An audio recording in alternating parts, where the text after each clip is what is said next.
মধ্যে সাজিয়ে রেখেছি, কোরআনটাকে 40 ফাতিহার মধ্যে সীমাবদ্ধ করে রেখেছি, কোরআনটাকে আমরা শুধুমাত্র ঝাড়ফুঁক এবং তেলাওয়াতের মধ্যেই সীমাবদ্ধ করে রেখেছি। কথা বলেন ঠিক কিনা? আর যার কারণে আজকে এই সমাজে আমাদের রাষ্ট্রে কোরআনের সংবিধান চালু নাই বলে প্রকাশ্য দিবালোকে আমার আপনার ভাই এ যুগের একজন যুগ শ্রেষ্ঠ সন্তান, জুলাই গণ অভ্যুত্থানে যার ভূমিকা ছিল অতুলনীয়, সেই যুবক একজন নাম হচ্ছে শরীফ ওসমান হাদিকে প্রকাশ্য দিবালোকে গুলি করে হত্যা করা হয়েছে। কথা বলেন ঠিক কিনা? আরো জোরে কথা বলেন ঠিক কিনা? এ মুসলমান, আমরা এই বাংলার জমিন খতিমাদার মাহফিল থেকে বলতে চাই, যে শরীফ ওসমান হাদিকে প্রকাশ্য দিবালোকে গুলি করে হত্যা করা হলো, সেই শরীফ ওসমান হাদির খুনি এখনো পর্যন্ত প্রশাসনের নাকের ডগা দিয়ে স্বাধীনভাবে ঘুরে বেড়াচ্ছে। কথা বলেন ঠিক কিনা?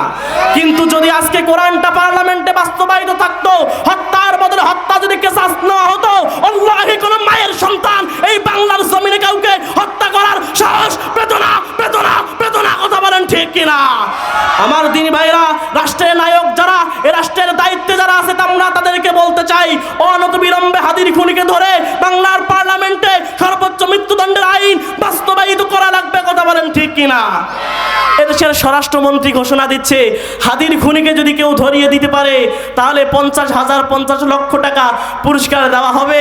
আমাদের কথা হচ্ছে, যদি এদেশের সন্ত্রাস ও সন্ত্রাসীদেরকে ধরার জন্য যদি জনগণের প্রয়োজন হয়, তাহলে দেশে এত প্রশাসনিক, আইন শৃঙ্খলা বাহিনী, র্যাব, আর্মি, পুলিশ, বিডিআর, এদের ভূমিকাটা কোথায়? কথা বলেন। প্রথম আলো নিউজ যখন আগুন লাগিয়ে দেওয়া হয়েছে, যারা আগুন দিয়েছে তাৎক্ষণিক তাদের দিকে অ্যাকশন করে তাদেরকে গ্রেপ্তার করা হয়েছে। কিন্তু যে হাদি এদেশের জন্য আক্রান্ত ভূমিকা রেখেছে, সেই হাদিকে হত্যা করা হলো প্রকাশ্য দিবালোকে।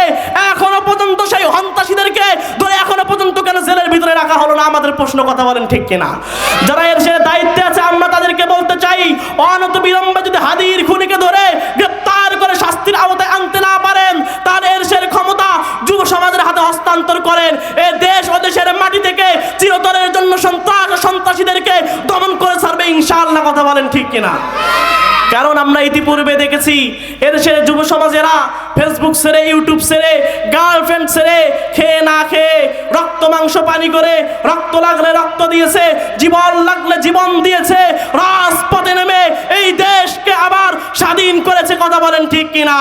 সুতরাং ও যুব সমাজ, আমরা বলতে চাই, আপনাদের কাছে বলতে চাই, যদি আবার এ দেশ ও দেশের মাটি থেকে সন্ত্রাসীদেরকে দমন করার জন্য আবার একটি বিপ্লব করতে হয়, আবার একটি যদি রাজপথ কায়েম করতে হয়, কারা কারা রাজি আছেন? দুই হাত তুলে দেখায়া দেন।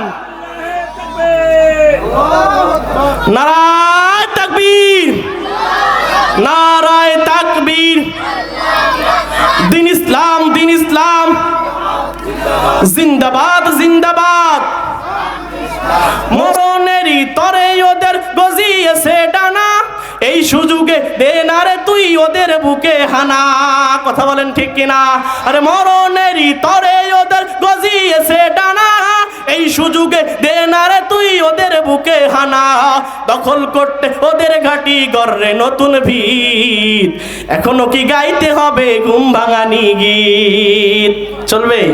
এখনো কি গাইতে হবে ঘুম ভাঙানি গীত? কইরে খালিদ কইরে উমর, এসেছে নতুন বদর। কইরে খালিদ কইরে উমর, এসেছে নতুন বদর। কইরে সেই দিক বিজয়ী নবীন মুজাহিদ, এখনো কি গাইতে হবে ঘুম ভাঙানি গীত? এখনো কি গাইতে হবে ঘুম ভাঙানি গীত? আরে নেই রে সময় মোটে তুই আর করিস না দেরি, যেখানে পাও ওই জালিমের পরাও পায়ে বেরি। নেই রে সময় মোটে তুই আর করিস না দেরি, যেখানে পাও ওই জালিমের পরাও পায়ে বেরি।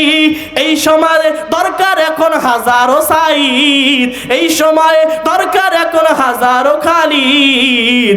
এখনো কি গাইতে হবে ঘুম ভাঙানি গীত?